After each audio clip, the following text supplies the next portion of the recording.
Liza. Përshëndetje, gjithë më që në të gjatë në gazetarë në komision, prej disa kohësh jam duke moderuar këtë forum politik që është një përballje e alternativave politike për kandidatët të ndryshëm.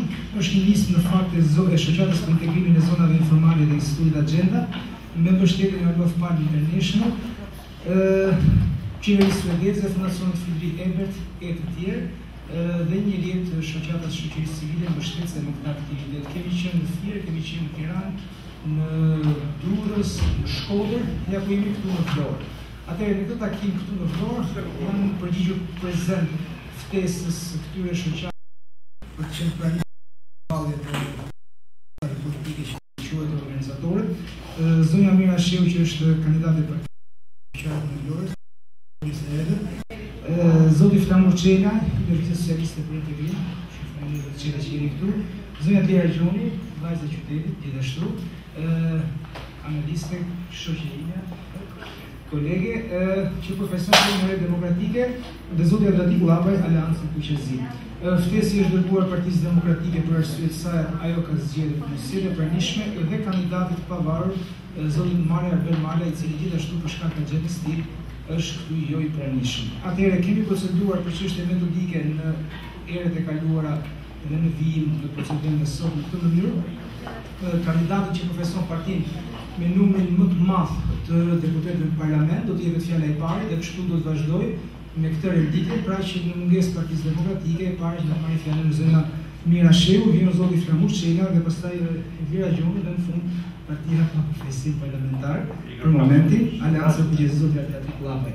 Atëherë ky debat dhe qendër të këtij projekti pra janë arsimi, punësimi, iniciativat mbrojtja sociale për të rinj, mundësisht brenda qarkut të Vlorës. Do t'ju lutesha shumë që dhe ju pyetjet i bëni në lidhje me këto tema, në mënyrë që të mos dalin pastaj në tema më të përgjithshme që ndoshta kanë interes në të fushat, sikur si janë korrupsioni, lufta me korrupsionin e të tjera, por të mbetemi tek çështjet e arsimit, punësimit, iniciativat për të rinj dhe mbrojtja sociale.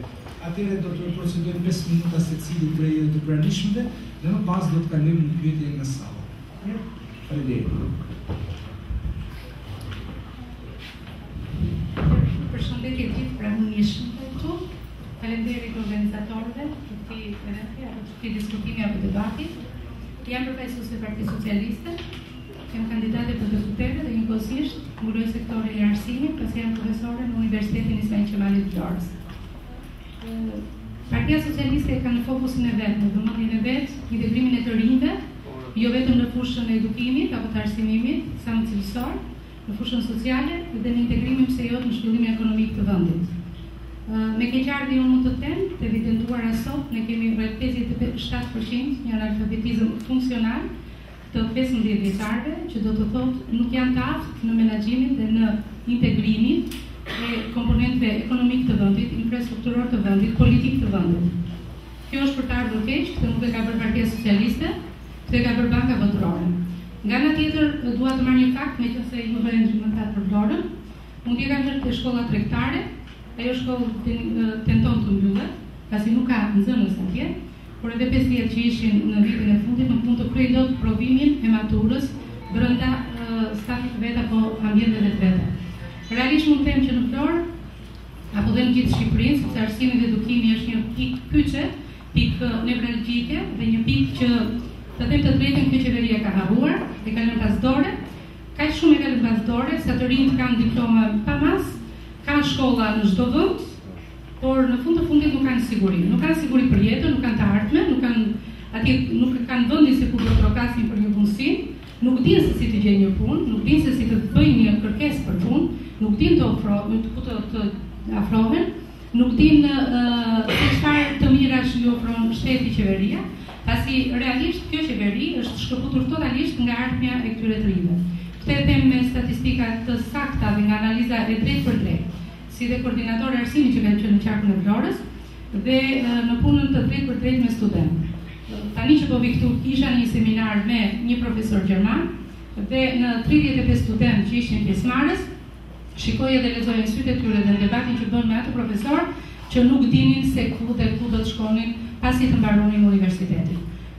E vetmja gjë që mund të ofroj ishte nëse do të gjenin apo do të njihnin një pronar të një lokali që të punonin kamarier, apo më rëndon të akoma, nëpër këto shoqata të hapura se si mund të gjenin diçka. Kjo është për ta bërë keq, për ne që jemi të diplomuar jashtë vendit, për ne që jemi në fushën e edukimit dhe të arsimit, meqense unë po i mëshoj fushës së edukimit sepse shoh një auditor më tepër me të rinj këtu, dhe them është për të ardhur keq. Në lidhje me çështjet sociale apo ofertat që ofron qeveria në lidhje me të rinj, unë nuk besoj se ka ndonjë të ri që di që pushteti duhet të ofrojë një të paktën në një rregullore të shkruar çfarë përfiton studenti me të qenë student nga qeveria dhe pushteti vendor.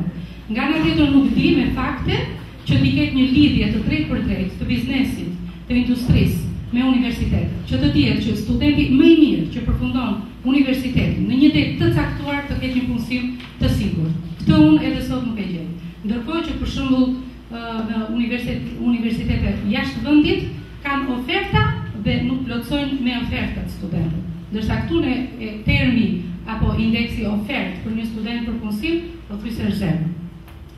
Në lidhje me mundësitë e afrimit të rinjve, pse jo edhe në politikë, ne kemi një, po flas si forcë politike, kemi një mundësi në këtë fushë, pasi kemi një integrim të thellë të freshit të rinjve, por edhe të profesionistëve, të gjitha strukturave të rinjve, brenda partisë, që cilët mund të sistemojnë, mund të gjejnë, mund të përzgjedhin një dystyre më të mirë. Jo pa qëllim të teksova këtë të profesionistëve për faktin që kemi një grup mosha të caktuara profesionistësh me profesione jurist, ekonomik, mësues apo dhe profesione të tjerë, të cilët janë atashuar pa qenë dhe jo antar partie për të dhënë kontributin e tyre dhe që të gjejnë mundësitë në këtë forcë politike. Ne kemi një platformë të qartë për shkollat profesionale, për arsimimin e të rinjve, pikërisht duke ju dhënë një profesion, sepse kur jap një profesion në japi jetën.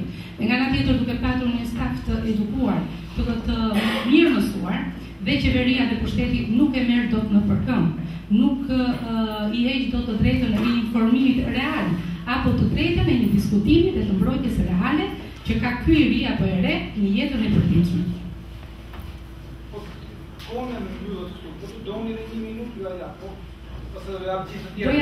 Doja të siguroj do të ketë pyetje nga sala e eksperienca. Do të besoj se do të shkruajmë në pyetje. Dakor. Ju falenderoj. Shëndet të gjithëve, unë jam Flamur Qelaj, jam numri 3 në listën e kandidatëve të forcës LSI, Lëvizja Socialiste për Integrim. Jam këtu prezent me kënaqësi më të madhe. Fillimisht dua të falenderoj organizatorët për këtë lloj organizimi që stimulon debatin dhe prezencën e të rinjve. Dua të falenderoj të gjithë të rinjt që janë prezent këtu. Kjo tregon se ju jeni shumë të sensibilizuar me nevojat për rinjin dhe ndërkohë dua të falenderoj edhe të tjerë në brenda panelit, përveçse të forcave tjera politike, sepse ata kanë treguar që kanë marrë seriozisht punën me LSI, me me rinjin. Gjithsesi, fjala e radhës është për LSI. LSI-ja është ajo forcë politike që ka marrë seriozisht punën me rinin, ka bërë një program të veçantë, shumë të detajuar për të stimuluar rinin. Unë nuk dua të bëj më prezent atë pjesën e zymë që foli zonja Mira, unë dua të flas për pjesën objektive tonë. Patjetër, ju bëti konstatim, nuk është se heq në impresje, t'jap të për të gjitha, po patjetër, do flasim nga atë. Sigurisht, e kemi debatin në të forën njëri tjetër, apo jo, unë i falenderoj, po doja që kur të më bëjt pyetja të kem mundësi t'ja uja përgjigjen. Po është e vërtet, neve për 4 vite me radhë kemi qenë në qeverisje, siç është e vërtet që ne ndër ballafaqimet më të serioze, më të forta me forcën kryesore të opozitës ka qenë çështja e rinis.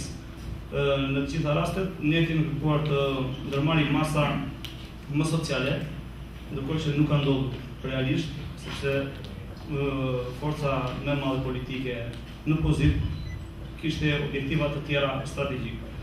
Ndërkohë ne mendojmë për të kundërtën. Ne mendojmë se rinia është forca e atleut tonë. Këtë do ta them me shifra, me fakte. rreth 80% e votuesve të forcës LSI janë pjesë e LRI.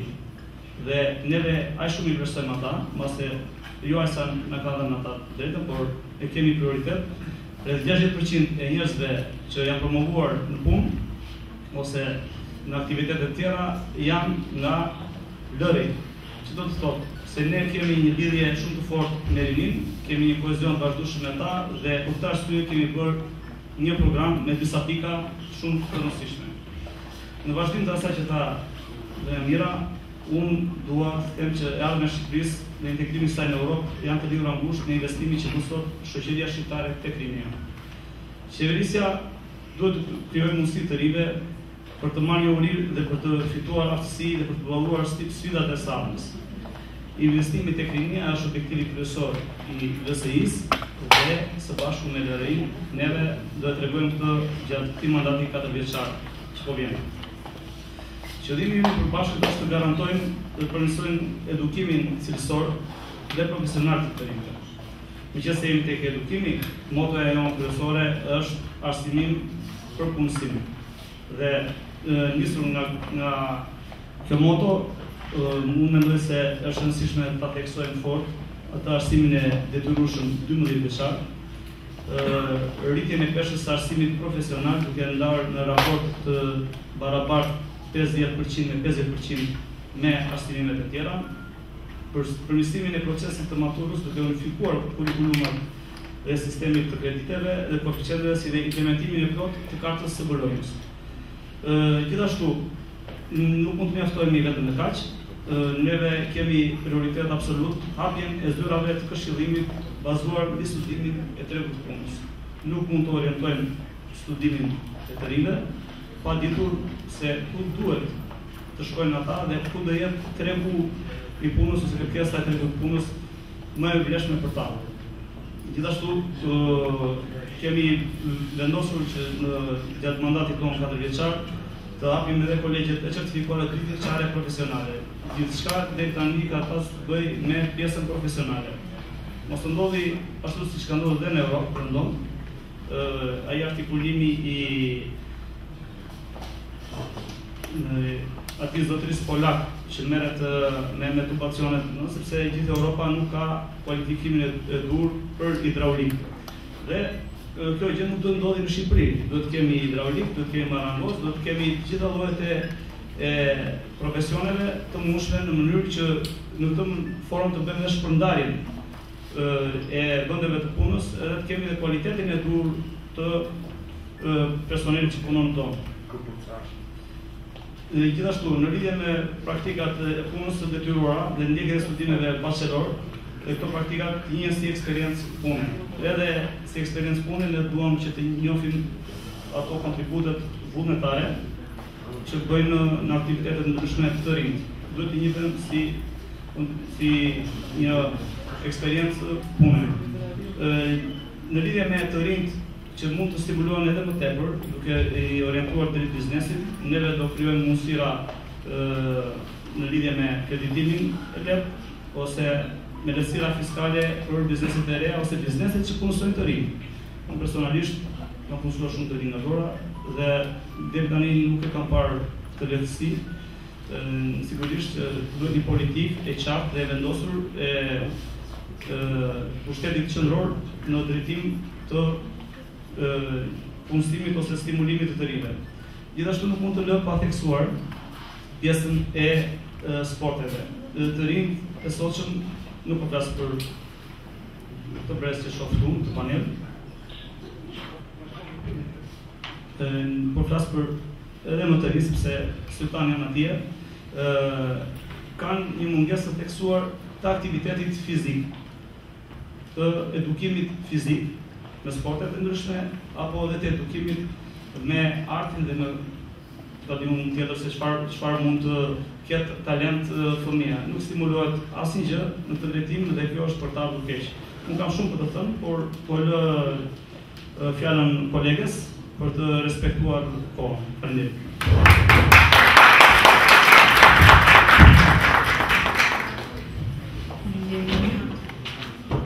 Faleminderit të gjithëve që keni ardhur. siç edhe tha Endri në prezantim, unë jam Elvira Gjoni, Lunjati, e lindur në Dukat të Vlorës. Në fakt, banoj në Tiranë që prej 97-ës kur fillova studimet aty. Nuk e kam humbur. Për fakt nuk është në gjeneza, ajo është e vështirë shumë për të humbur. Përfaqësuese e Frymës së Re Demokratike, kandidate për deputete në qarkun e Vlorës, mbuloi bashkinë Norikun dhe bashkinë Himar, së bashku me kolegët e mi që ndodhen në sallë së bashku me ju, pedagoge në Universitetin e Tiranës, në shkencat sociale, ku përballen për ditë me të rinj për të folur kryesisht për komunikimin për ndryshimin e sjelljes, por edhe për tematikat e tjera që kanë të bëjnë me komunikimin dhe me gazetarinë, dhe të cilën edhe kam mbaruar. Prandaj jam kolege me Endri. Okej, gjithashtu për Frymën e Re Demokratike sigurisht që rinia është një pjesë shumë e rëndësishme dhe këtë shikoj e ndesh shkallëve për ditë nëse vjen në Frymën e Re Demokratike. Prandaj edhe kemi parë që pata dhe pa u kushtuar rëndësi rinis nuk mund të ecin përpara ashtu si besoj çdo forcë tjetër politike. Ajo që dallon Frymën e Re Demokratike është se ne kemi vendosur të mos hapim një forum të mëvetëm për rinin për arsye të thjeshtë ashtu si edhe për gruan, sepse duam që këto dy ndarje t'i shikojmë si pjesë të integruar të gjithë Frymës së Re Demokratike, pa dashur që t'i aneksojmë ato në forume të veçanta. Pra si të rinjt, ashtu edhe gruaja duhet të jenë të integruar në të gjitha nivelet vertikale dhe horizontale të shtrirjes dhe veprimit të Frymës së Re Demokratike. Kjo nuk do të thotë që ne nuk i kemi kushtuar rëndësi të veçantë programit për rinin, dhe në fakt gjendet në programin e premtuar të Frymës së Re Demokratike, që është gjithashtu i aksesueshëm për të gjithë publikun, është i botuar, gjendet jo vetëm në selit në të gjitha degët tona dhe përrete, por gjendet edhe është i publikueshëm dhe gjendet shumë edhe në përlibrari. Në këtë program është specifike numri 4 për rinin dhe vjen me njëherë mbas çështjeve kaq të rëndësishme sa janë ekonomia dhe çështjet sociale dhe migracioni, e katërta vjen me njëherë në radhë rinia. Pse kaq larg në renditje? Mund të kuptohet mjaft lehtë, përderisa kemi thënë që jo vetëm me slogane, por vërtet mbështetemi tek pjesëmarrja e rinisë, tek idetë e tyre, të energjia, të dinamizmi, sigurisht na lidhet detyrimi që t'i përgjigjemi nevojave të tyre. Dhe normalisht ne kemi ngritur disa çështje specifike, të ardhura kryesisht për kërkesave të rinjve që i kemi vendosur në prioritet në programin tonë. E para prej të cilave është pjesëmarrja direkte në politikë. I kemi respektuar të gjithë rinjt që janë afruar tek Fryma e Re Demokratike, duke mos i marrë ato vetëm për pjesëmarrës në për mitingjet tona elektorale, për tatimet elektorale, por mbi të gjitha duke kujdesur që në çdo sektor, në çdo departament të Frymës së Re Demokratike, në çdo deg të ketë patjetër në stafin drejtues minimumi 30% të jenë të rinj. Kur them të rinj, flas për moshën 22 deri në 29 vjeç. Dhe këtë vendosim e kemi në plan që ta kemi edhe në vendimarrje politike dhe mjafton të them që në listat tona të kandidatëve për deputet në rang vendi kemi gjithashtu të respektuar këtë përqindje për sa i përket kandidimeve të rinjve. Në programin tonë kemi kushtuar rëndësi të veçantë të fishimit të buxhetit shtetëror për çështjet e rinisë dhe të problematikave të saj, gjithashtu politika specifike për punësimin e të rinjve dhe lehtësimin e barrës fiskale për ato biznese që pranojnë që në top të marrin për praktika profesionale nxënësit që ndjekin arsime profesionale por kaq shumë nga parafolsi. Dhënia e kreditive të vogla për të stimuluar vetpunësimin, kjo shkon natyrisht edhe me linjën pak konservatore dhe moderatore të djatës që është Fryma e Re Demokratike dhe hapjen e agjencive të punësimit që do të mbështesin pikërisht këtë lloj iniciativash. Mëtej shndërrimin e ideve në projekte biznesit duke promovuar talentin e gjithsecili student dhe kjo do të bëhet përmes promovimit të konkurseve për bizneset, për ide biznesi në çdo universitet në vend. Me mbështetje normalisht të buxhetit që u përmend pak më sipër. Shtrirje dhe shërbimeve teknologjike në të gjithë vendin, jo mosha e internetit që të hapen laboratorët vetëm në momentet kur ka kontroll nga Ministria apo nga Tirana, por që vërtet i shërbejnë komunitetit dhe shkollave ku teknologjia do të jetë në funksionim. Mbështetje për rikthimin e të rinjve jashtë vendit, as brain gain, as brain drain, po do të kemi vërtet nëse nuk investojmë këtu dhe të ketë vende të caktuara specifike për të punësuar dhe për të përfituar nga kthimi i studentëve të arsimuar jashtë, siç ka gjetur mendin veten Endri, atëherë është më mirë që të mos forcojmë fare për kthimin e studentëve që janë jashtë. Pra do të ketë një program specifik për të thithur të rinj që kanë studiuar jashtë vendit. Programe arsimore në çdo nivel për të përputhur me nevojat afat gjata të tregut. Do të ishte gabim nga ana e Frymës së Re Demokratike që të vinin pre e ndërtimit të programeve sot për sot vetëm për arsye elektorale, duke ditur që të gjitha këto lloj programesh arsimore duhet të kenë patjetër përputhje me tregun e punës. Se tregu i sotëm i punës nuk mund të na tregojë se çfarë do të bëjmë ne në një program elektoral për 23 qershorin, sepse nuk shkon kështu ndërtimi i ekonomisë dhe përputhja e saj me arsimin. Duhet që sot të mendojmë se çfarë do të bëhet në këto politika në 2025, le të themi, dhe atëherë mbasi nuk do të jetë as primare demokratike, as PS, as LSI, nuk e di kush mund të jetë në pushtet. E rëndësishme është që politikat që bëhen sot të shërbejnë afatgjatë tregut të punës në Shqipëri, ose të jenë specialistët e duhur, ata që do të dinë të parashikojnë të gjitha këto lëvizje. Një pikë që nuk e kemi parë akoma, por që ne në partitë e tjera, por që ne kemi thelbësore dhe kemi grup të rinj që punojnë specifikisht për këtë, duke hartuar tashmë një plan është për zhvendosjen dhe largimin e kazinove dhe të lojrave të dhatit nga qendrat e vonuara. Sigurisht që ka ligj që i lejon përdorimin e tyre, por ajo që përlufton primare demokratike është që si në gjithë botën këto qendra të zhvendosen larg qendrave të banuara, të jenë të vendosura të rrethuara në mënyrë specifike, ashtu si kundër ekziston në të gjithë botën. Gjithashtu një problem që kemi hasur me rinin është që neglizhojmë fort të kaluarën, duke u marrë gjithmonë me vrap ose me të tashmen ose me të ardhmen, duke i lënë një vend për herën më të vogël në kujdesin ton kolektive të kaluarës. Dhe në fakt është gabim shumë i madh, sepse duke harruar të kaluarën, rrezikojmë që ajo të përsëritet. Dhe ky nuk është postulat, kjo është një vërtet aksion që ka vërtetuar historia që përsërit veten, prandaj me tekstet arsimore, me gjithçka në aktivitetet tona, rinis duam të kujtojmë gjithmonë të kaluarën. Në çfarë rrugë ka kaluar Shqipëria, ta njohim atë. Plas për të kaluarën e afër, sepse ato të largëtën kujdesemi vetë që të ngremite. Dhe së fundit, duam një rritje të ndjeshmërisë në mentalitetin e të rinjve për të përballur me të rriturit. Jo për të imituar ata, por për të imponuar idetë e reja, idetë tuaja. Ato që ashtu si kretërin në frymën e re demokratike, në stafet pedagogjike, në partitë tuaja, zëri juaj të dëgjohet të jetë i fortë. Mos keni frikë, mos jeni të dëruar që të imitoni liderin. Ky do të ishte fatalitet për të gjithë ju. Faleminderit.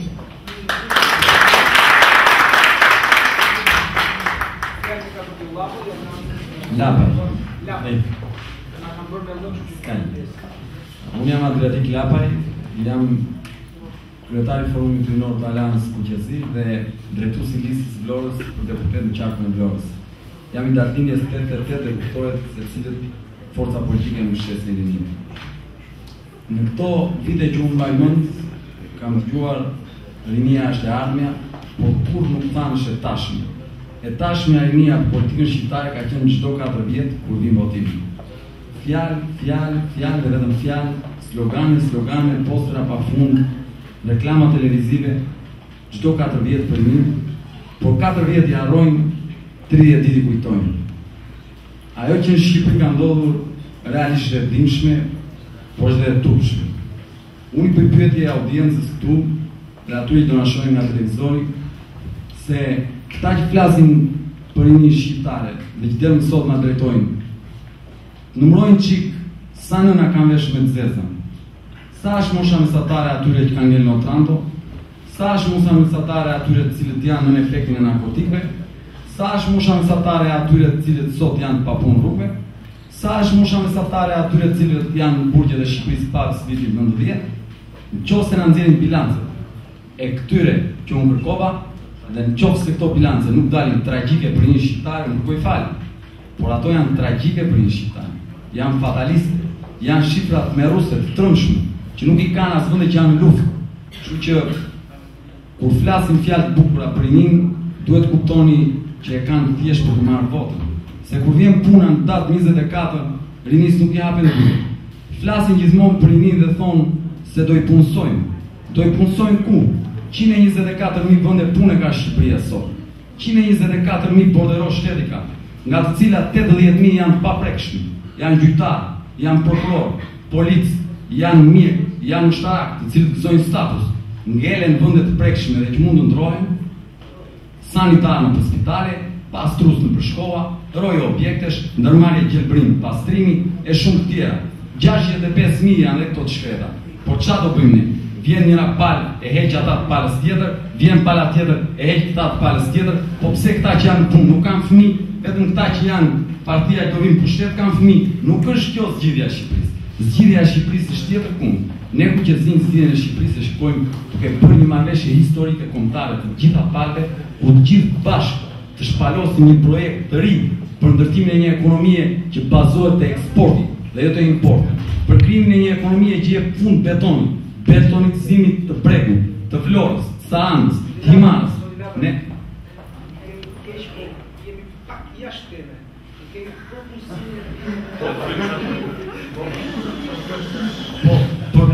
punësimi do ta. Se duhet që të arrijë atje ku dua unë, të them për punësimin, duhet për një hyri. Për punësimin. Ne mendojmë se punësimi nuk bëhet me ngrirë kollate betonit, por duke taksuar në betonin dhe duke u kthyer gjithë ndërtuesit dhe investuesit në të vend drejt linjave të prodhimit, drejt hapjes së linjave të rrobaqepsive në të vend në çdo qytet. I hapin Selenic, i hapin Uakatun, i hapin Delvin, zona ku sot jetojnë me lule, jetojnë me sherebet. Ne mendojmë se duhet hapen linja prodhimit për bucarive, linja përpunimit peshku. Është fataliste sot se si një vend me 500 km vit bregdetare dhe një qark si Vlora me një vit bregdetare kaq të gjatë, vetëm një qark në Vlorës ndodhen 27 anije peshkimi. 27 anije peshkimi në një qark, në një shtrirje mbi 100 km vit bregdetare, po kush par kjo? Në një fshat në park në Gumenic mund të jenë 200 anije peshkimi me gjithë peshkare gjithë vogla.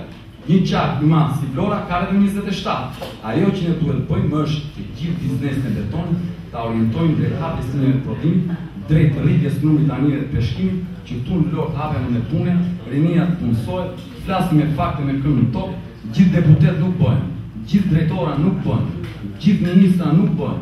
Hajde hapim një ekonomi për të gjithë, ku të gjithë marrin nga pak dhe jo sa të marrin për të gjithë. Nuk ka që shërë faleminderit.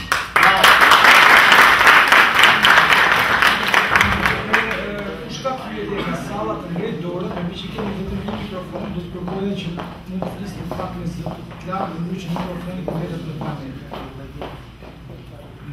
Sa të filje nga sala të në përgjurë, një pyetje kam një pyetje për Zotin Qela. Zotin Qela ju thatë që një pjesë i programit NSI-s është ai për arsimin dhe detyrueshëm 12 vjeçar. Ato që të vëna për shumë tregojnë që ka plot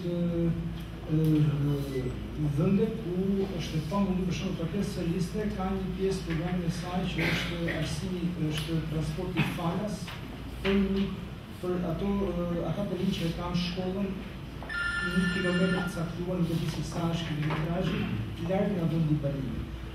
Ka të rinj të tjerë që duhet të ikën në shkollë për çështje të gjakmarrjes apo qoftë edhe për shkak të largësisë e cilat në arsimin, pastaj të mesëm shkon shumë tjetër se sa arsimi 9 vjeçar. Pra, sa realiste është ky projekcion, ky plan i juaj për pasur 12 vjeçar të detyrueshëm arsimin në Shqipëri. Kjo është pastaj një pyetje tjetër për zonjën Sheu, ju thatë që si Parti Socialiste jemi shumë të lidhur me forumin rinor të Partisë Socialiste. Atë pyetje shpjegohet që nuk ka asnjë profesor të freshët në listat e Partisë Socialiste për të forumin e sepse ka pasur, po sepse në momentin e daljes së saj pati një artikulim publik për kryetare freshët për mos profesim të freshët në listë.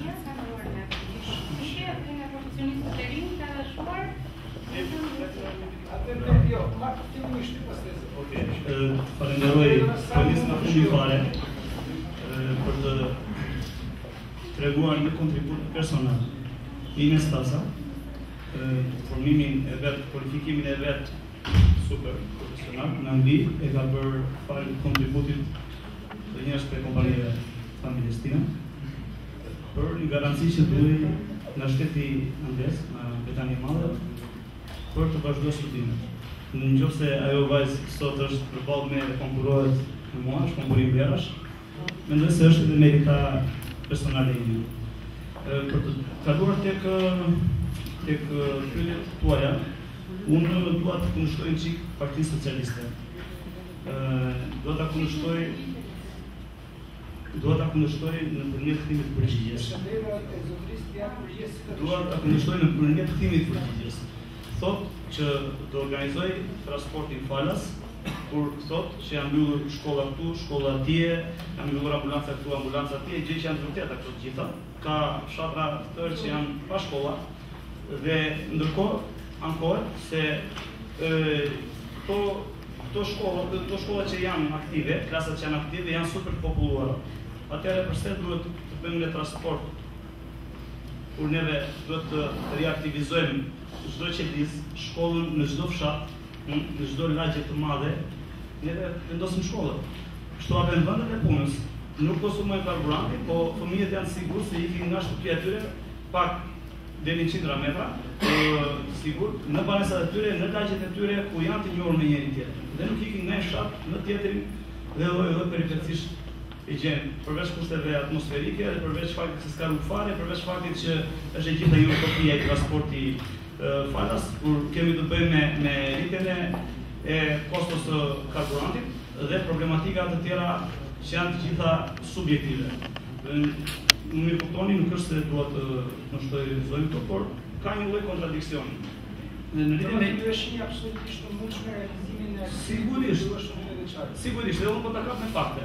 Unë vetë personalisht jam në origjinë nga Lumilorës, ku më duhet të shprehem shumë hapur, nuk desha të mbaj atë linjën e zerës fare, siç e bëri djali Atletiku, por ka realitete. Të shkosh në Lumilorë sot, është njësoj si kur ikëm në Afganistan, dhe atje shumica e fshatrave janë fare pa shkolla. Jam bërë 2-3 fshatra bashkë me një shkollë fillore. Mund të jetë Krajina vetëm me një gjimnaz dhe nuk ka rrugë fare. Ju thoni për transport, por s'ka as rrugë. Rruga është mjeti më i sigurt është mushka.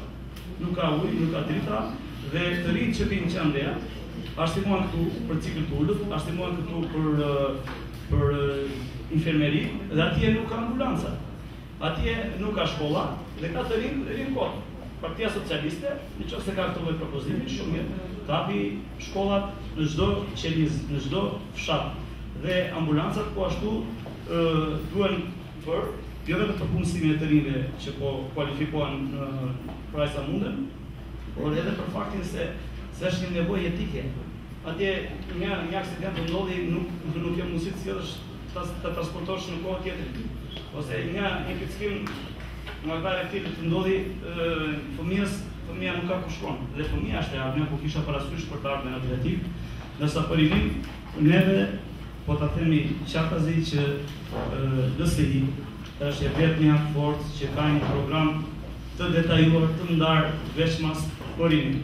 Në finale, do t'i kthehem çështjes së Gjakmarrjes, kjo është një plagë e madhe për vendin tonë, është një plagë që neve duhet domosdoshmërisht të marrim masa drastike si qeveri qendrore për të minimizuar këto lloj fenomenesh të kajtë. Për Gjakmarrje, kisha fjalën që kemi njerëz që kanë pamundësira fizike për njerëz të aeroportit për shkak distancave, për shkak Gjermanisë, nuk shkojnë dot në shkollë. Atëherë ju thoni që ta bëj arsimin 12 çfarë detyrueshëm, do të futet detyrimi ligjor dhe përballë këtyre vështirësive unë pyeta se sa mundshme është. Ju thoni që mund të ketë zgjidhje në rregull, por nuk kisha specifike për Gjakmarrje.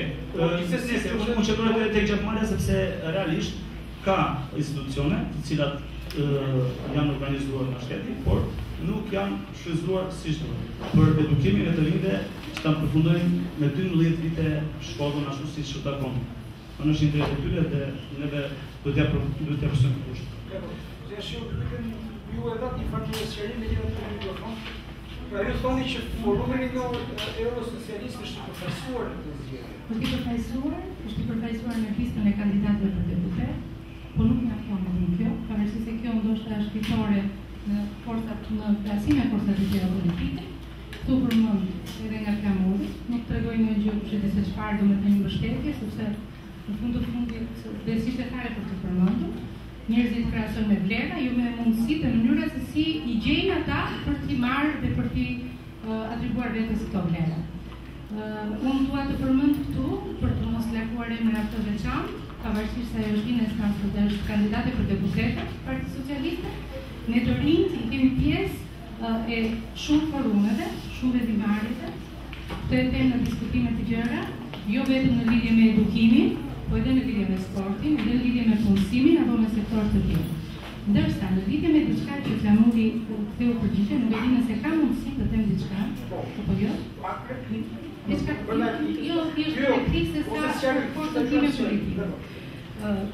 Këtë nuk dua ta merrni si fushat, por meqense jemi këtu në prag fushate, unë do të them që sistemi arsimor duhet të rilindë. I gjithë. Nuk ka këtu komente, jo po duhet të ngrihet shkolla në fshat që të vej një person se s'pas ka lek për karburant, apo po di unë diskutim.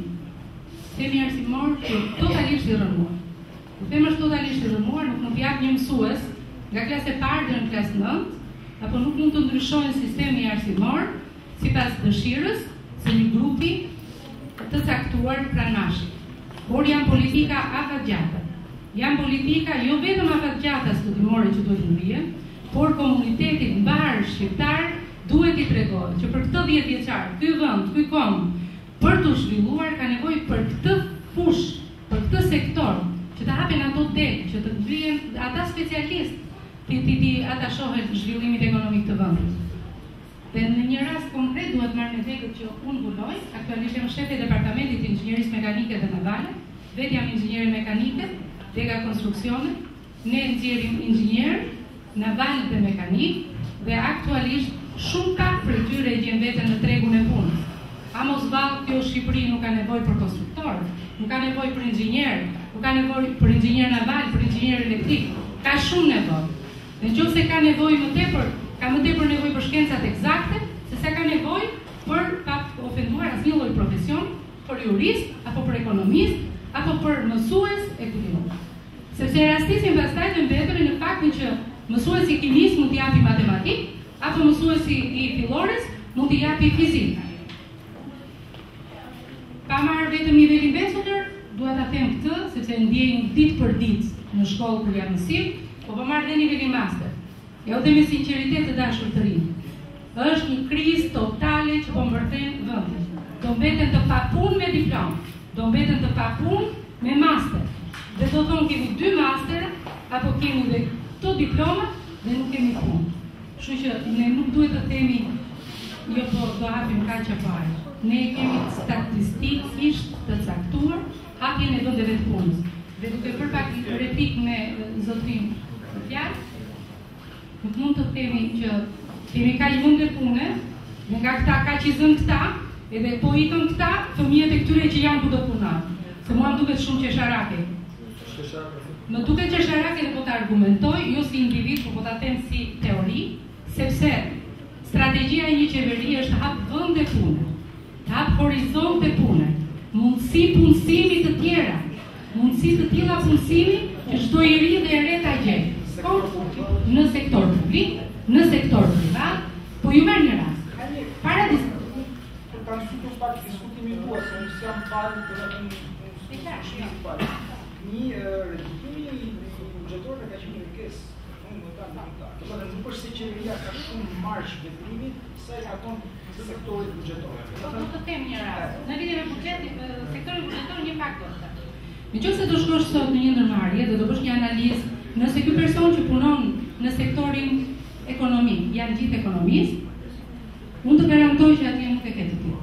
Atje mund të kesh 20-25% me profesion tjetër. Pra bëjnë punën me një profesion të hunguar, pra tjetër. Nga ana tjetër ti ke një fryrje masive të vendeve thjesht për fushat, duke u krijuar një konkurrencë qytetare të panevojshme njerëzve. Duke parë tjetrin si një konkurrencë tejet të dëmshme për të rinjt. Nga ana tjetër, politikat e vendit duhet të jenë dhe të qeverisë duhet të jenë që këta të rinj, ato diplomën që bëjnë si diplomë, mos ta kenë thjesht dhe vetëm që mbaruan një semestër, i morën ato kredite dhe mbyllën diplomën bachelor. Por përkundrazi, i krijojnë lehtësira fiskale, bizneset e të ndryshme që të mund t'i pajtojnë këta studentë të gjitha profesioneve, duke ju dhënë dhe një pak minimale, siç është sot në botë, duke dhënë dhe një 60% si fillim, deri në 100% në fund fare, që nëse i pëlqen puna, korrektesa, niveli, ta mbaj në punë. Dhe zhatësi kjo është një nismë, po qeveria tani ne i themi ai kopjon dhe ne tani nuk po merremi fare me këtë, unë po them gjendja reale se si është, gjendja reale është kjo, të vi për të ardhur keq të dashur të rinj dhe të reja, sepse jeni në front arsimor dhe jo për Dakor. Jo, dua të them domethënë është e kohë të diskutojmë gjithçka se këtu gjithçka në sistemin arsimor të gjithë duhet të rihin. A ka pyetje nga salla? Në kaq? Po. Mirë, sot ja zotëria një pyetje kam për zonin Shehu, për zonin Gjoni, më fal, ja atë pyetje që kam një fat gjithashtu, dhe ju bashkoni me zonin Shehu, që do të ketë një ndihmë për biznesin, por ju thoni si partia për iniciativat e tyre.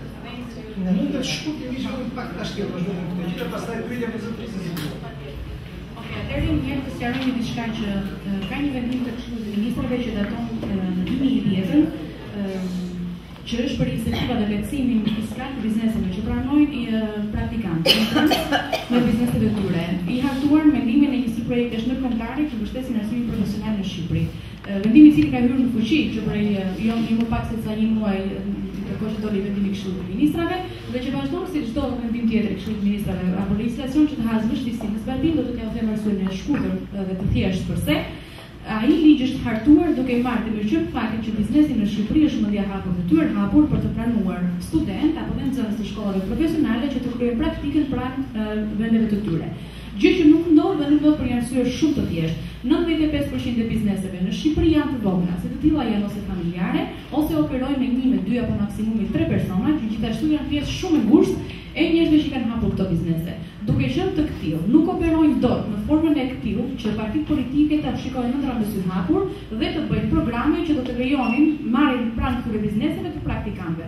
Nëse ndonjëri prej studentëve ka pasur lehtësi që të futet në një biznes për të bërë praktikën, ju lutem më tregoni që ta marrin si rast suksesi edhe ta përkthejmë pastaj në programe konkrete që bëhen realisht të bazuara në statistika dhe në gjenën reale të Shqipërisë. Çfarë do të bëni diferencën sipër atëherë nuk bëhet puna duke nxitur legjislacionin për të nxitur biznesin me lehtësira fiskale të tjera me radhë, çështja qëndron tek lehtësimi i klimës në të cilin operon biznesi. Pra duhet që biznesi të marrë furbërisht në mënyrë që ai të jetë i gatshëm që të operojë pastaj me marrjen e studentëve. Pra nga marrja me punën e studentëve duhet kapur nga krahu tjetër.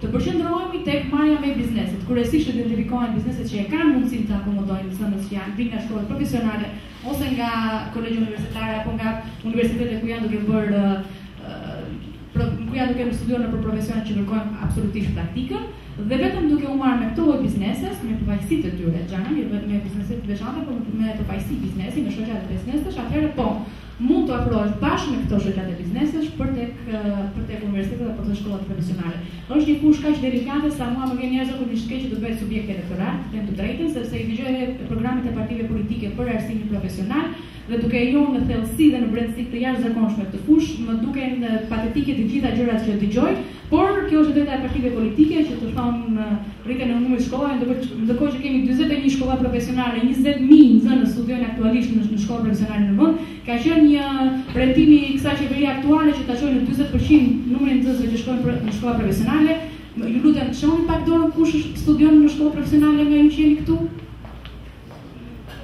Po, 1, 2, 3, 4. Në çfarë shkollë është djali? Industriale, çfarë vjen? Ndërtimi djali? Jemi me shërbim e spesifikut në çfarë jemi djali?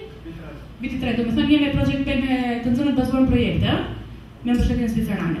Okej, djali është një nga 300 nxënësit për shembull që studion në një projekt në njërin nga degët e termohidraulikës me një mbështetje totalisht zvicerane, investime të jashtëzakonshme të bëra për gjatë 4 viteve, për secilin prej 300 nxënësve, kujdeset një njeri veçantë që ai kur të mbarojë të shkojë në punë. Por ky është një investim kolosal që nuk mund të bëhet me 20.000 studentë në Shqipëri, aq më tepër nëse do të bëhej me 75.000 që i bie gjysma e kohortit e hapësirës të limitit grup moshe, që synon do të shënon parti politike. Të mos harrojmë që ekonomia jote nuk e lejon dot këtë, është shumë e thjeshtë. 50% pjesëmarrës së nxënësve në shkolla profesionale kanë vetëm Zvicra, Austria, Gjermania, që kanë edhe ekonomi me sistem dual. Pra biznesi është i detyruar që të marrë nxënës në praktikë dhe për më tepër të investojë 90% të bazës shkollore e heq biznesi. Me të dyja partitë, sepse edhe LSI-ja edhe PS-ja e kanë të dyja, nuk është keq, ajo është jashtëzakonisht mirë, por ekonomia shqiptare është shumë e thjeshtë, nuk e lejon bërje po. Me shumë kënaqësi do të bëj replikën se jam sigurt që do ta bëj kundër replikën më një herë.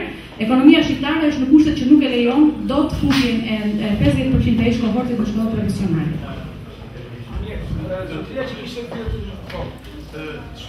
Sa të mbaroj me atë replikën time, kundër replikën. Ideja është shumë e qartë. Ne kemi të bëjmë një problem të posaçuar. Ta nxjerrim është një fakt, është një gjë, ky është problem të tillë. Por është ta zgjidhim, të merremi konkretisht me zgjidhjen e problemit. LSI ka një program dhe ky program është 50-50, ndarjen e formimit shkollor. Kaq kam për të thënë, sigurisht që kjo është një gjë, kjo është një gjë utopike për sytë tu, por do të lutesha ta respektoje atë pjesë të programit tonë, sikurse unë nuk ju atrapova te programi juaj. Vështirësitë që ka, zotëria thotë që unë kam pjesë. Ne kemi objektiv, ju nuk e kemi objektiv, kaq. Ne kemi konstatuar një problem. Ky është problemi dhe neve jam të zgjidhur. Partisë Demokratike, apo të gjithë krahut të gjatë, abuzohet shumë në termin e shkollave profesionale. Shumë fare abuzohet, duke përmendur sigur ato dhe vetëm janë zgjidhja, dhe se vetëm ky kaq apo kjo forcë politike do ta mbështesë, e di se çfarë do bëj, e ku diu se çfarë do. E shikoj domethënë një abuzim total. Gjithë këtë situatë, përpost tjetrës që dua të them dhe theksoj, ne kemi dhënë pjesë që lidhet me ritrajnimet të rinjve deri në 25 vjeç, të cilët janë të diplomuar dhe që duhet ta zhurnohen me teknikat e reja për të gjitha fushat. Për të gjitha fushat, për të integruar. Nuk është zgjidhje që erdhi një kompani zvicerane dhe na hapin një dek dhe na mbështet ka këtë dek. Arsimi do një strategji, ashtu siç do infrastruktura, siç do punësimi zonë nderuar, siç duan gjithë sektorët me radhë, të paktën unë që jam në sektor të fushave profesionale, di të them që këtu është abuzuar shumë me këtë term. Është abuzuar jashtëzakonisht shumë, sepse vërtet kemi kaq deg të përhapura, por çfarë impakti kanë dhe sa përqind janë ato të updateuara me nivelet europiane. Mund të them që jo, nuk janë të updateuara me nivelet europiane, për vetë faktin sa ne nuk e kemi të ekuivalentuar. Sot, një student i masterit këtu, ty të mund të ekuivalentojë me nivelin bachelor andej. Kjo do të thotë që ky sistem arsimor nuk është ka rritë qëllimin e duhur. E qartë, edhe të sektorit jashtë as tash apo nuk e kanë për koalicion, urojmë jo. Dakor. Atëherë, Bishmara Gosila, jam nxënës i gjimnazit Aridemi, gjithashtu antar i Parlamentit Rinor të Vlorës. Atëherë nuk mund të shpëtoja nga atmosfera ndeshjes në Shqipëri-Norvegji dhe pyetja ime është tek sport. Ngacmoi veshin zotëria kandidati Lëvizjes Socialiste për Integrim, zoti Qela. Atëherë pyetja ime do të ishte gjithë ka lojtarët që ne po i psonisim, sheti se ku në Ukrainë ose Bullgari o ku ta di unë, nga po i marrim, pse mos t'i kultivojmë në çdo shkollë të Shqipërisë, që nga fillorja në gjimnaz. Pse mos t'i mbështetemi atyre modeleve shumë të suksesshme europiane dhe botërore, ku do të përmendja atë model parësor amerikan, sa ofron programi juaj mbështetje për këto talente dhe ai ofron fillimisht, pastaj sa ai ofron. Sepse tani pyetja është mund edhe të gjithë përfshiheni, por i drejton të çelat me që e përmendi çështjen e sportit.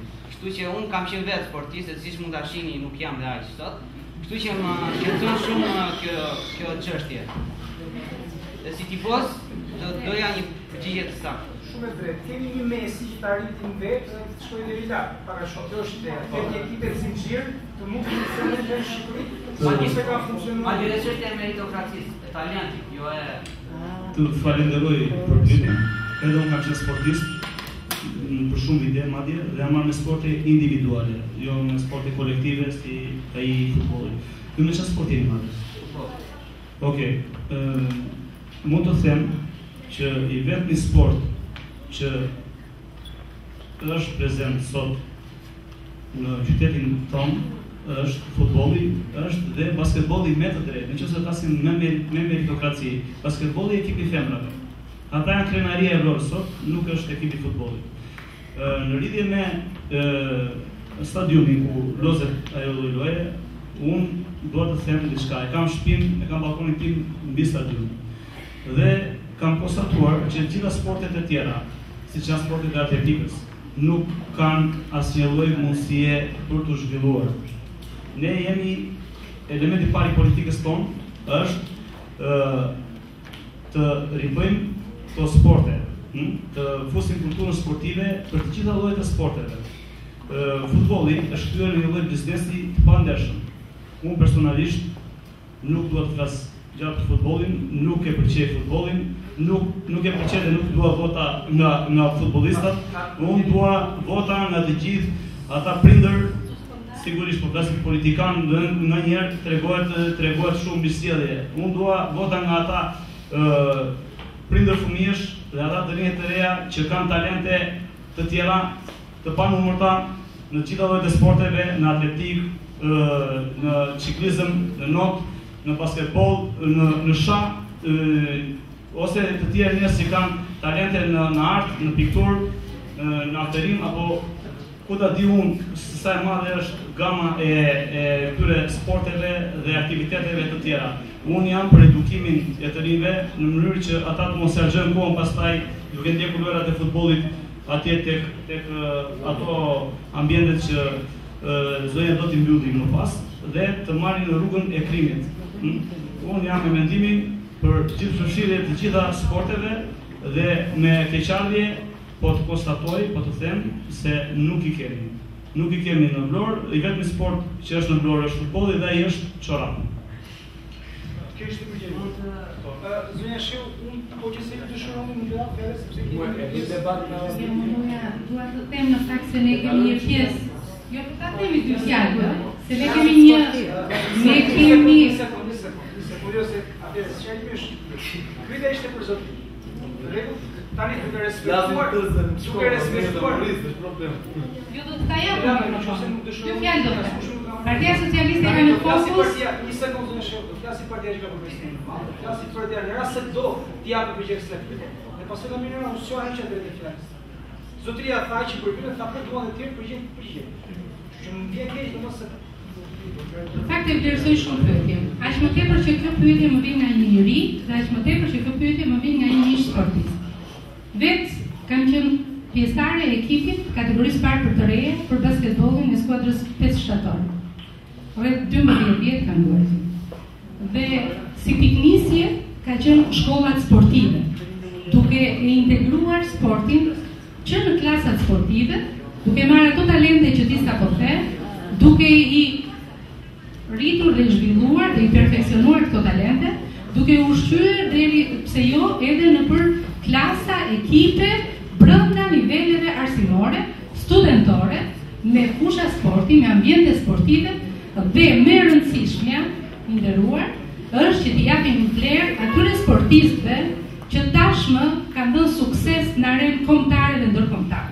Nëse ne nuk do t'i japim vlerë atyre sportistëve që kanë ngritur flamurin e kombit tonë, që kanë ngritur në nivele dhe në maja krenarinë e kombit tonë. Nëse ata ne nuk i vlerësojmë, atëherë këtu nuk do ketë zhvillim sporti. Dhe ne kemi në fokus këtë gjë.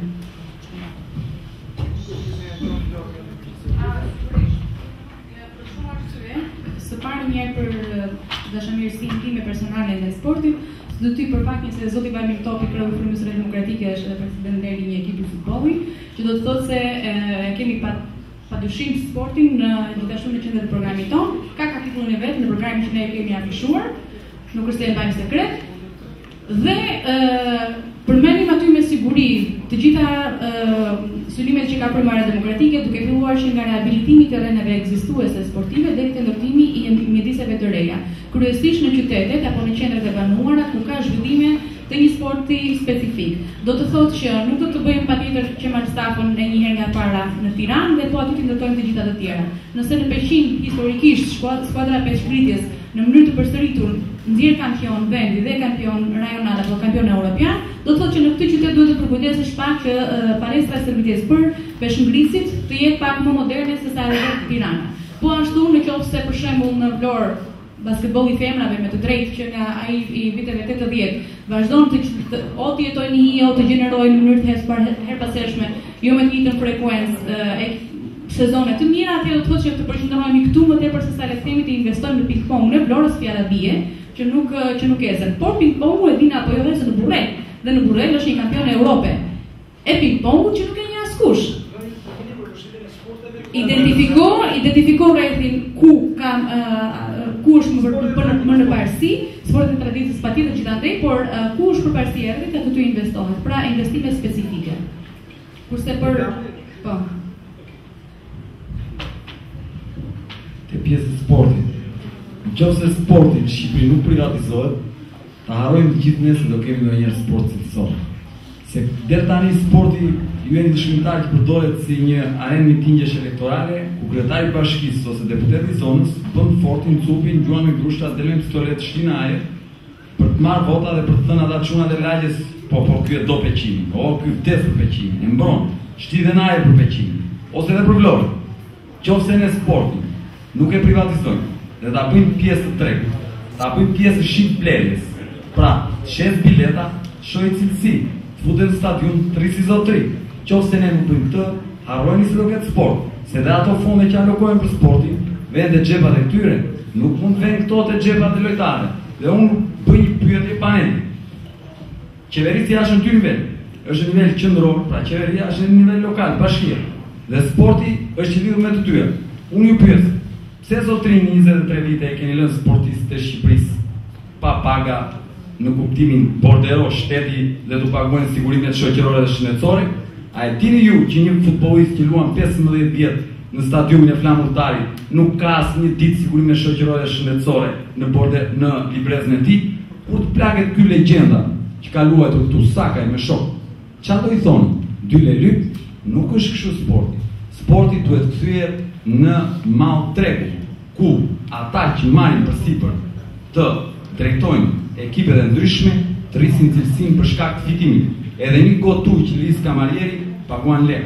Nëse nuk fusim këtë koncept në sport, harrojmë se do të sport. Do përdoret si kartë elektorale, siç përdoren legalizimin, siç përdoren gjëra të tjera.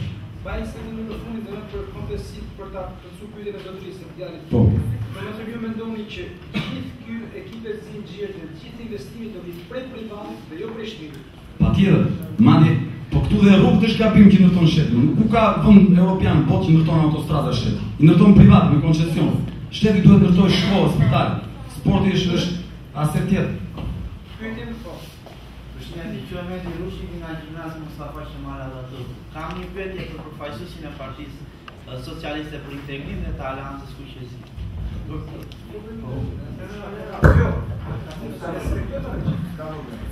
I pyetje që mund të japin të gjithë vetes është që sa mund ta gjejmë ne besimin tek ju, pasi ju para 4 vitesh të cilët sulmuat Partinë Socialiste dhe jeni ju sot të cilët e përkrani atë.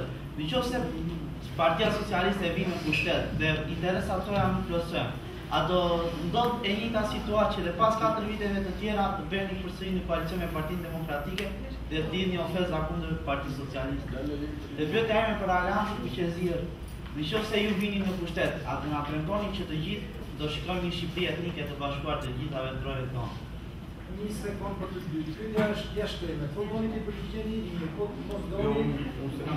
Jemi komplet jashtë teme. Tash ju lutem brenda rinjis dhe brenda arsimeve të tjera që i fanë që në fillim. Unë e lip me rinjë. Okej. Shqipëzime të Mirë, dakor. Unë ja lash në dorë kandidatëve.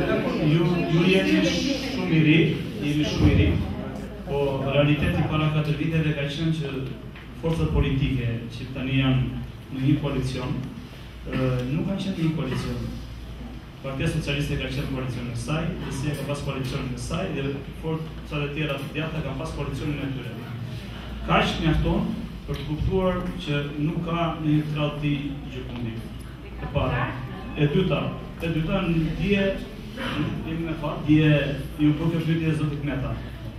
Dhe ai tha që jemi në koalicion me Partinë Socialiste, edhe në fitore, edhe në humbje. Që do të thotë në rast se fitojnë forcat e djatha, LSI do jetë krahë Partisë Socialiste në opozitë. Por kjo nuk ka përndodhur, ka përndodhur ajo gjë optimiste në timin nga pandemia.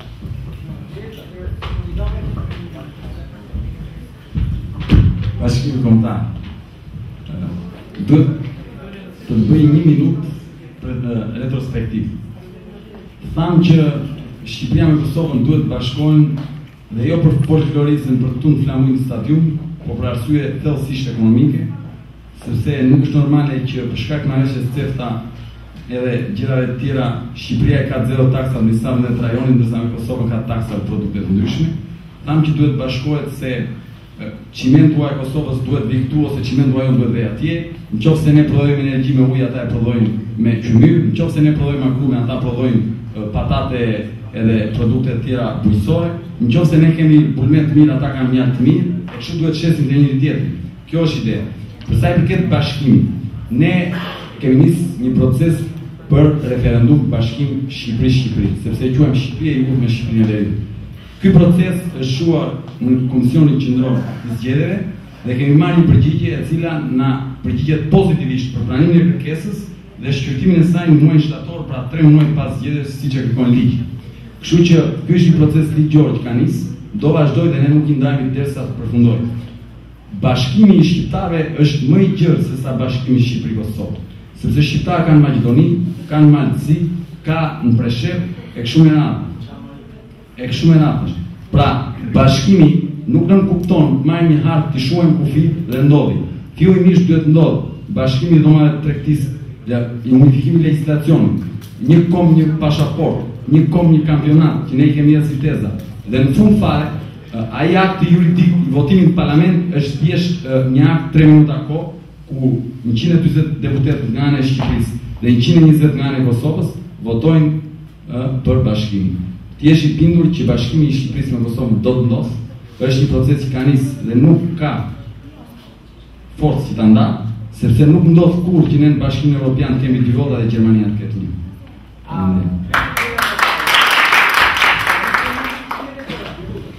Pyetje, kush?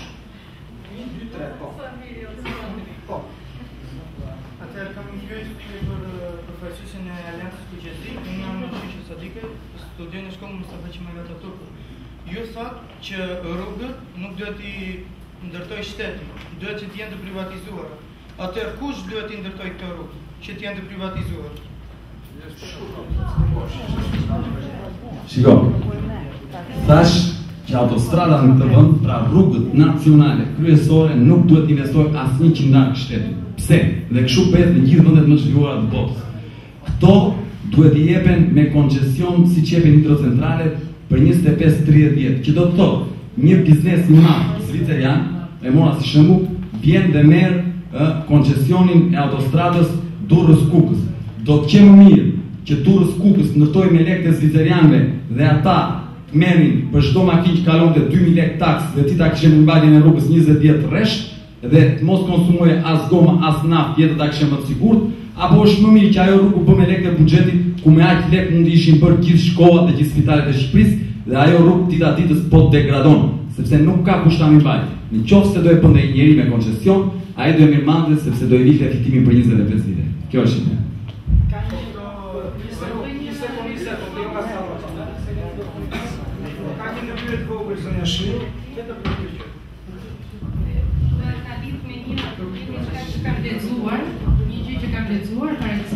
Unë kam gati 10 vjet që bashkëpunojmë me Prishtinë, Tetov, Maqedoni, Kosovë në lidhje me bashkëpunime akademike dhe më bëri çudi, lexova kur kalova tunelin një shprehje atë mirë se vini në tunel. Mirë se vini në tunel. Në sinqerisht, ai po qeshni, mua sinqerisht më ka indinjim brenda vetes si qytetare e këtij vendi që ti thuash këtij kombi, të ngresh, të ndërshtosh një tunel, një rrugë që realisht ka vlerat e veta, por me taksat e shqiptarëve, familjarëve, neve, prindërve tuaj. Dhe ti thuash këtij populli mirë se vin në tunel që ke paguar ti dhe ne të gjithë, kjo është qesharake.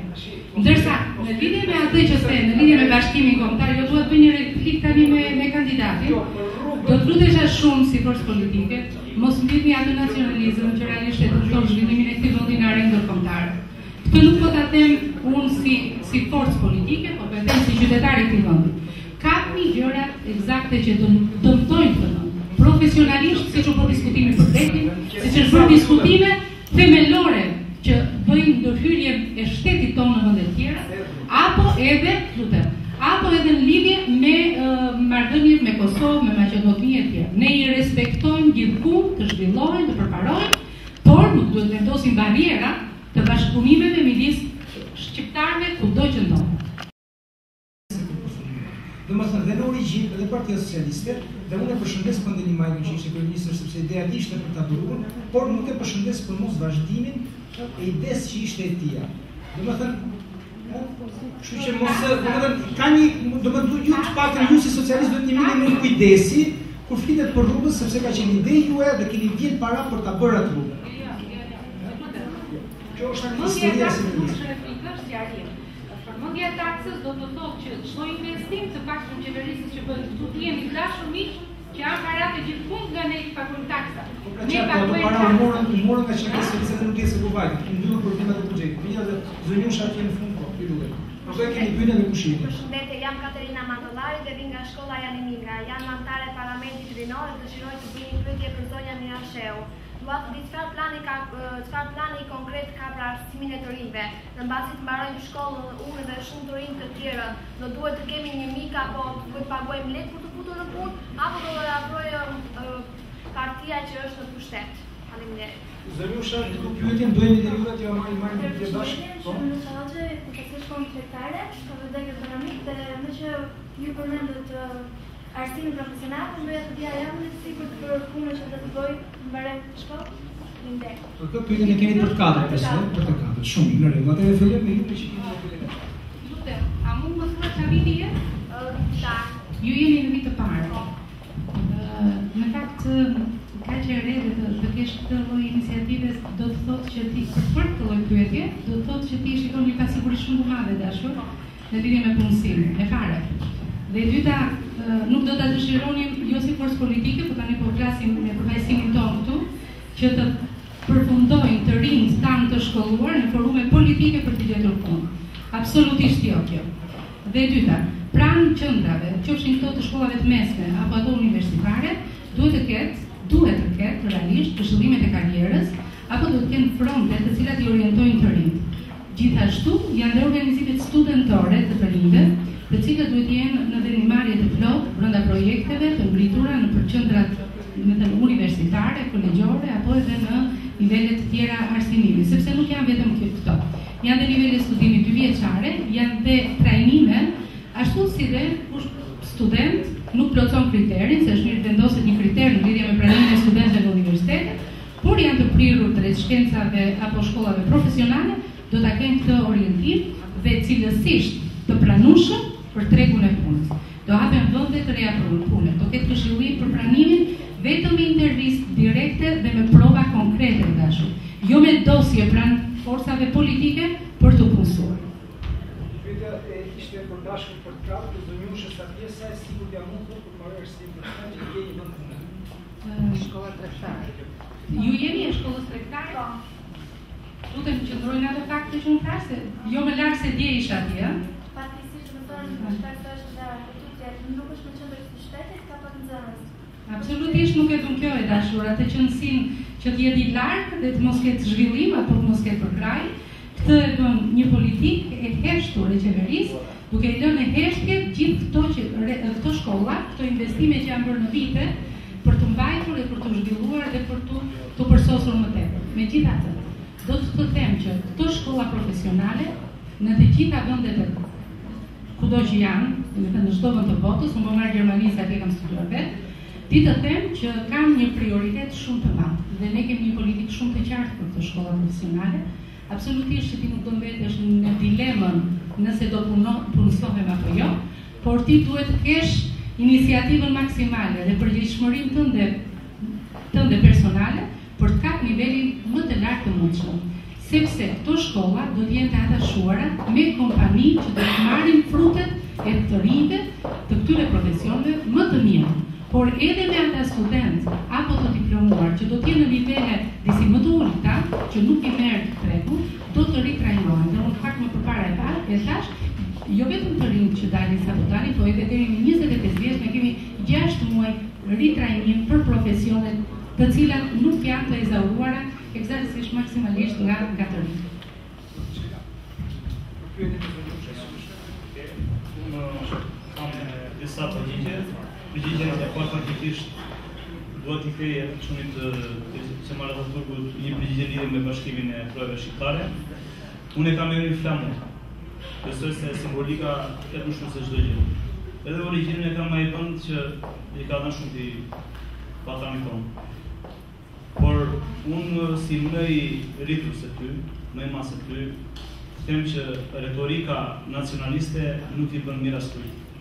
troje shqiptare do bashkohen nëpërmjet politikave të tjera, që janë ato të tregtisë lirë dhe politikave që nuk cënojnë raportet me vendet tjera fshine, sepse në rastin ndodhë ndryshe, atëherë nuk do kemi asnjë ndryshim nga ata ekstremistë aginitar apo nga qetnikët të sërbë. Do jemi thjesht diçka ngjashme me ta. Prandaj fiksohet mirë se ti dhe gjithë të tjerët, Shqipëria mund të bashkohet vetëm duke ecur përpara, dhe jo duke kthyer kokën mbrapa, dhe jo duke futur politika nacionaliste që unë mund të sistoj dhe meskine, por po quaj vetëm nacionaliste. Pjesë e parë, pjesë e dytë, në lidhje me pyetjet e vajzave.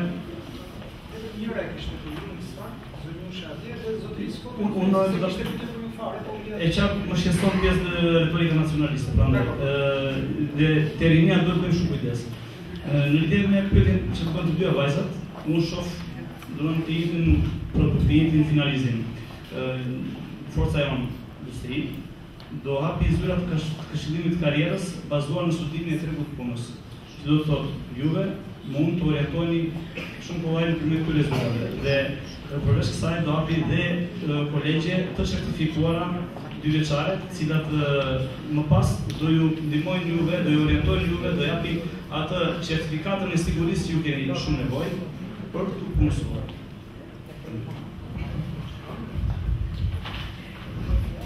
Vajza si qenë me një? Dhe qa studion? Ekonomikun të shkolla tregtare. Okej, në 74-ën ime më ka mbaruar shkollën tregtare, ishte në ato kohë 5 vjeçare. Dhe me njëherë pas përfundimit u mbaruar në pozicionin për të cilin mbaroj. Dhe jo vetëm ajo, besoj që gjithkush që përfundonte shkollën e mesme profesionale, industriale, tregtare ose e cili do profili, punësohej. Arsyeja ishte jashtëzakonisht e thjeshtë. Ishte sepse vendet për të cilat pranoheshin nxënës në shkollat profesionale ishte në përputhje të plotë me kërkesat që vinin nga sektorë të veçantë të ekonomisë. Nëse nuk kishte kërkesë në drejtorinë e shkollës, në drejtorinë arsimore të rrethët, që vitin që vjen mua më duhen kaq ekonomist, kaq kamarier, kaq hidraulik, kaq teknik të mesëm, kaq të lartë, tjera me radhë, atëherë nuk funksiononte. Ashtu si kundër sot operohet edhe në mënyrë të tillë. Në Durrës ka një shkollë që përgatit peshkues, sepse nuk është një profesion që mund të marrësh barkun e ta mësosh në det. Kjo shkollë nuk pranon nxënës çdo vit, sepse jo gjithmonë Durrësi apo Shqipëria ka vit për vit nevojë për 5 vjet apo për 100 peshkues. Magjistratura është gjithashtu funksionon në këtë absolutisht në këtë logjik, sepse nuk kemi çdo vit nevojë për 20 prokurorë dhe për 20 gjykatës. Kemi nevojë një herë në 4 vit për këto lloj profesionesh. Që do të thotë, janë politikat që bëhen në qendër, absolutisht me kërkesën e asaj studimit që bëhet në treg në gjithë Shqipërinë, që miratojnë kuotat, vendet e lira, profilet në cilën shkollë do të hapet e të tjera me radhë. Që shkolla tregtare të mbyllet është një gjë që mua më dhem jashtëzakonisht shumë, ashtu si kundër më dhem shpirti për çdo shkollë profesionale në vend, sepse do të ishte absurditeti më i madh. Ajo që duhet të ndodhë me shkollën tregtare, ashtu si kundër dhe me të gjitha shkollat profesionale në vend, që pretendojnë të mbyllet siç mund jetë Piku, si ka vetëm 20 nxënës apo jo Kavaj si ka 50, e me radhë, duhet menduar përpara se sa të mbyllet tregtare, uro që jo, sepse është një shkollë traditës, të ndërtohen ato që quhen qendrat e kompetencës.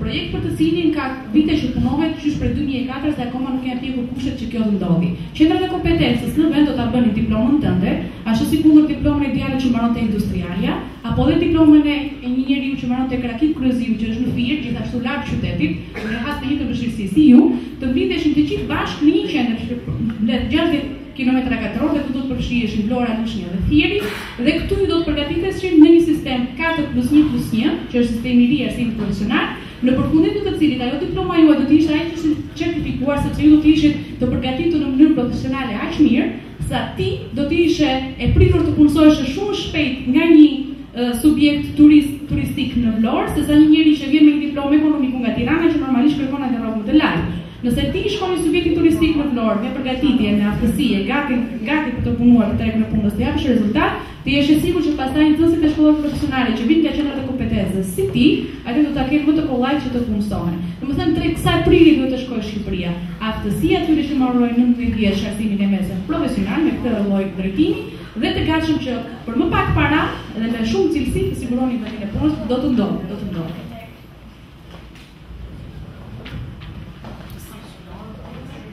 Fatkeqësisht,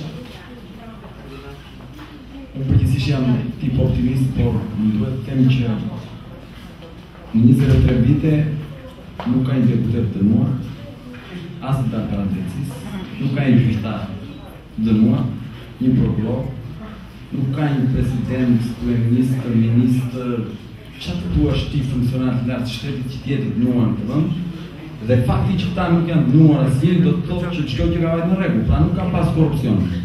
Por realiteti është i ndryshëm, besoj unë, mua më ka rastisi ndryshëm, që kur veten në spital kërkojnë rishpet, veten gjykata kërkojnë rishpet, kalon për rrugë, policia rregore dhe gjoba kërkojnë rishpet. Në çdo vend që vetet kërkojnë rishpet. Pra ti je bindur që nëse kjo klasë politike vazhdon, kur të marrësh punë të detyrohesh të paguash rishpet. Bëj gati lekët ose vendos nga rishpet.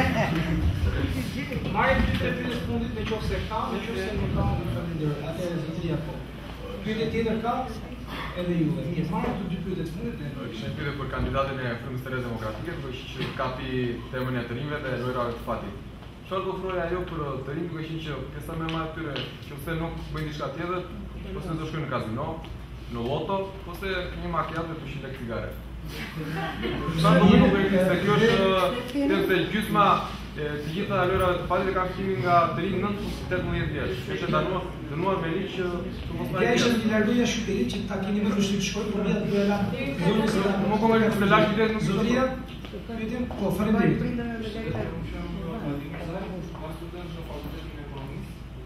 Të kemi të rrët debës që kam për zhvillimin e ekonomisë. Pra në disa çfarë do na thoni, çka konkrete për planin tuaj të zhvillimit të ekonomisë. Për zakonisht. Lega biznes, administrim biznes, çka do të bëjë? Ai në financë. Pyetjen e ke për Po, sigurisht tani djali si kishin më fal. Arbit ti ashtu si që thotë artik që në fakt më e madhe është për prindërit tuaj. Fatkeqësisht një që tek lojrat e fatit dhe është ndëruar kënjë në një problem shumë të madh për ju vetë, po edhe për familjet tuaja. Nduar të familjet nga kjo gjë. Diçka me programin e partive politike në tërësi. Është shmangur pak me lezet deri më tani problemi i kazinove dhe nuk përmendet nga partitë që janë përgjegjëse deri më tani për hapjen e tyre dhe jo më kot.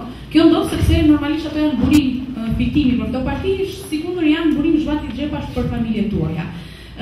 Një zgjidhje e zgjuar në thonjza që ka gjetur qeveria aktuale që juve t'ju mbajnë larg sa më larg në thonjza këtyre kazinove, është që ka gjetur universitetet dhe masterat në të cilat ju shpenzoni ditën tuaj dhe që të mos shkoni në kazino, ta shpenzoni kohën aty. Por kjo është një zgjidhje afatshkurtër sepse pas 5 vjetësh ose pas 2 vjetësh mastere të gjithë diplomoheni dhe në vend që të jeni 18 vjeçar që luani në kazino, shndroni në 23-25 vjeçar që i keni edhe master në xhep dhe pretendime të keni rritur dhe quhenin ato që emërtohet bombë sociale. Në fakt do të jetë një problem më i madh për Partinë Socialiste se ata merren më tepër me çështjet sociale. Si parti djathtë ne kemi të tjera gjëra që na shqetësojnë, më tepër se sa bomba sociale, normalisht janë të ndara. Jo, nuk është kaplik, është sepse partia është logjike që partitë e majta të merren me është shumë logjike, nuk është asnjë gjë, kështu ndodh. Tani për Partinë Fryma e Demokratike, duke qenë se është parti e djathtë, e kemi menduar që zgjidhja më e mirë do të ishte pak e dhimbshme. Në fillim ashtu si janë të gjitha zgjidhjet radikale dhe reformuese që vijnë nga e djathta, që këto të zhvendosen absolutisht nga qendrat e qyteteve, të ndalohet me ligj. Të ndalohet me ligj, po do të vihet dryni. Do të zhvendosen absolutisht nga qendrat e qyteteve, po edhe nga lagjet, edhe nga periferit, ashtu siç kanë mbirë si kërkuthat mbas shiut, ashtu të përqendrohen të gjitha jashtë qyteteve. Tani kjo është një pikë tjetër e nxehtë, sepse qytetet në Shqipëri, veçanërisht në aksin ton, dole nga Vlora s'ka arritur akoma gjysmën e rrugës vajta në Fier. Më thënë edhe kjo është një vështirësi më vete. Por duhet bërë ashtu siç është për shembull në të gjithë armërinë veriore ka vetëm një pikë kazinosh që gjetet në Skarbër dhe duhet marrësh trenin në 40 minuta qyteti më i afërt. Aty duhet të shkosh për të luajtur kazino. Dhe është treni më i shtrenjtë. Duhet të mendosh jashtë zakonisht përpara se sa të shkosh në kazino. Dhe aty përpara se sa të hysh ka kriteret e tjera, duhet të plotësosh formularin e të tjera më radhë. Pra po këtu është shteti i fuqishëm që të pengon ty, sepse shteti nuk ka interes të zhvas. Ne jemi akoma në kushtet kur qytetarit mundohemi ta zhvasim në cilëndo mënyrë të mundshme, prandaj dhe ato ekzistojnë poshtë secilit pallat, ato ashtu si punën e bazit lartë që shumica prej tyre janë ilegale në Shqipëri, marrin gjoba që nuk shkruhen kurrë të tjerë më radh. Plani Frymësore Demokratike është dërgimi i jashtëqendrave të banuara në mënyrë absolute dhe vendosja e kriterieve për ata persona që do të hyjnë aty. Në rast të kundërt, secili duhet të shoqërohet me njëri që paguhet nga buxheti i shtetit, që kontrollon personat ose zbatimin e kriterieve të këtë zbatimit të saj rregullore. Janë janë baza shumë rigoroze, po mjafton një ligj i fortë për këto dhe ta shikosh se sa shpejt vjet në zbatim. Plus, mendoj që ka ardhur edhe rasti, sa më tepër kalojnë vitet, aq më tepër dhe shtrëngohet dara e zbatimit të legjislacionit në vend, pavarësisht partijës që do të jetë në pushtet. Kështu që këto janë të gjitha faza tranzitore nëpër të cilat fatkeqësisht kalojnë vendet në zhvillim me papunësi të lartë. Besoj që edhe buxheti i familjeve shqiptare tashmë ka rënë, problemet sociale janë rritur, kështu që edhe brenda familjes ka filluar vetiu të luftohet shumë ky fenomen.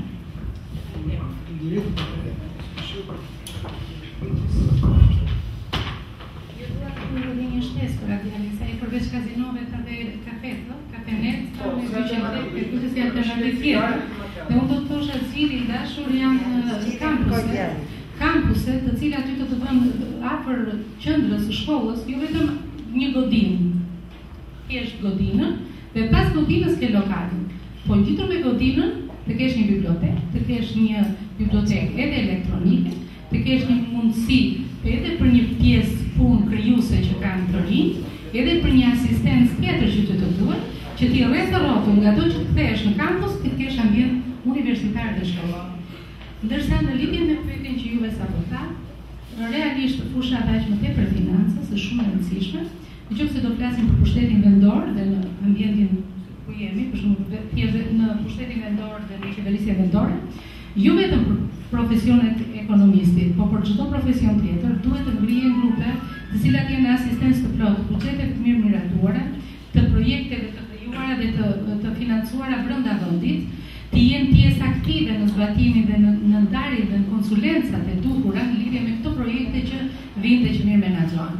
Si profesion, financa dhe fusha e ekonomisë, këtij vendi duhet shumë, sepse me një ekonomi të mirë, me ekonomistë të mirë, që të mund të sigurojnë dhe të kursejnë këtij vendi, duke i dhënë një të ardhme. Për shembull, te Fordi në Amerikë, unë të them që një zyrë e posaçme punon si të kursej në vit 1/4 e dollarit, që do të thotë të rrisë ekonomia me sa shtesa për kaq dhe aq makina sa prodhojnë detaj.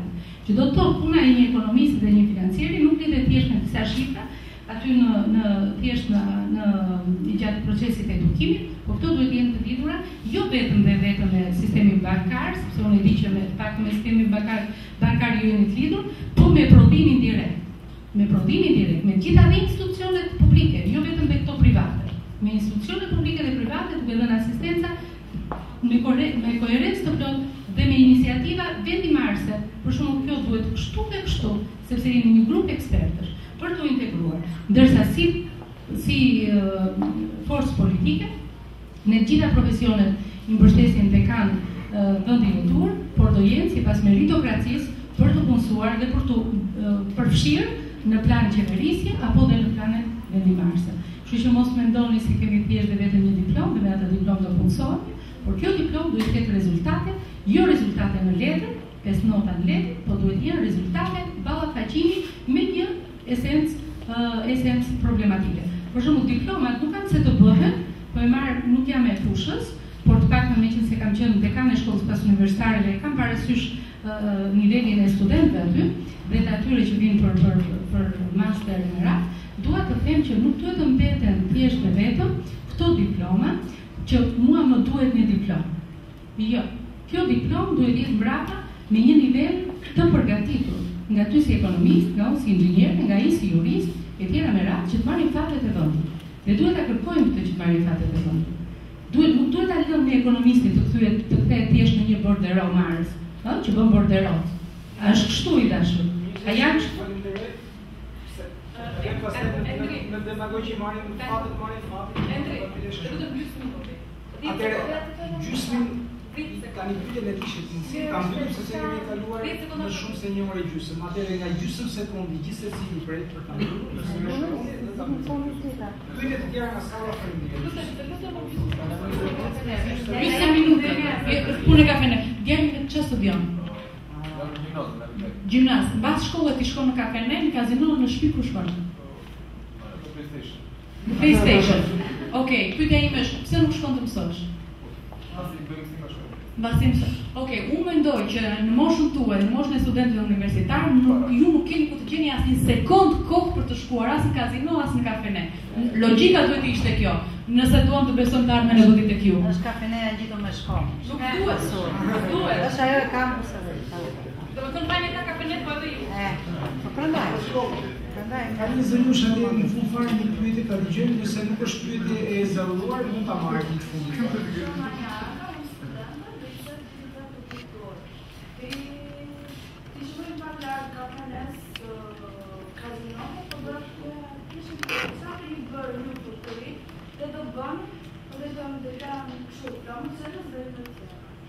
Ta si individ, çfarë kam bërë si individ? Po këtu nuk kemi aq për individët se sa për programet e partive që zotrin dhe zonja dhe zotrin profesor. Ka një shpejtim tjetër në bina biznesi, unë kam shaflas. Nuk e se marrë të drejta? Po, ju e të drejtë, pastaj nuk është çështje, pastaj kanë personale dhe private. Nuk kemi të pjesa që do në Berullin, po kemi të pjesa që unë nuk replikova në... Jo, unë për fjallën kur vjen shumë keq, nuk mos ta merrni për keq, asnjëri për një përnishme, kjo është përballje ofertave politike, pra kryesisht në partive, sepse ideja e gjithë gjës është që sa do pak të forcohet demokracia nëpërmjet llogaridhënies dhe transparencës qeverisë së ardhshme, duke pasur këto diskutime dhe këto debate të ofertave politike të secilës prej forcave që synojnë të vinë në pushtet apo të jenë pjesë e qeverisës. Të rinjve që janë bërë ca fotografi dhe sikur vetëm për kërshëri personale, për të parë a keni dalë, a s'keni dalë, keni në faqen e Facebookut, pra po të futeni në Facebook dhe po të shkruani pop, si pop music, pop rock. Shoqatës për integrimin e zonave informale dhe i Civil Agenda me financimin e Lofpal International, më rëfundtuni, falenderoj shumë juve që ishte, sepse ju i dha tjetë kësaj ideje, dhe sigurisht që zotrin zojmë Mira Sheu nga Partia Socialiste, zotin Flamur Qela nga Lëvizja Socialiste për Integrim, Dira Gjumi nga Frymëria Demokratike dhe zotin Adratit Lambaj nga Aleanca Kuqez. Ju faleminderit të gjithëve. Faleminderit.